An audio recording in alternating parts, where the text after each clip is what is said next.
আপনাদের সবাইকে স্বাগত নতুন একটা এপিসোডে। এবং এই এপিসোডটা স্টার্ট করব স্পটেড ডিয়ার বা চিতল হরিণ দিয়ে। স্পটেড ডিয়ারদের একটা ইন্টারেস্টিং ফ্যাক্ট জানাই। ছেলে ডিয়ার যারা হয় তাদের মাথায় শিং থাকে এবং মেয়েদের কোনো শিং থাকে না, এবং এই শিংগুলো প্রত্যেক বছর ঝরে যায় এবং নতুন শিং ওখান থেকে আবার বেরোয়।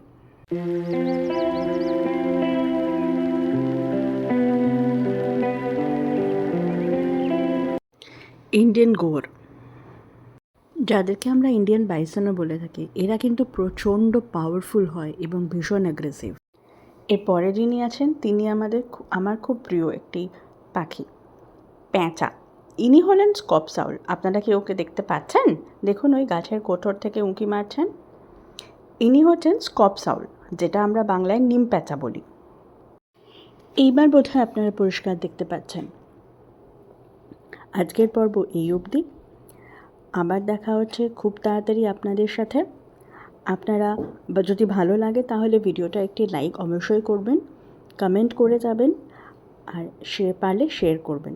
Thank you. সবাই ভালো থাকবেন।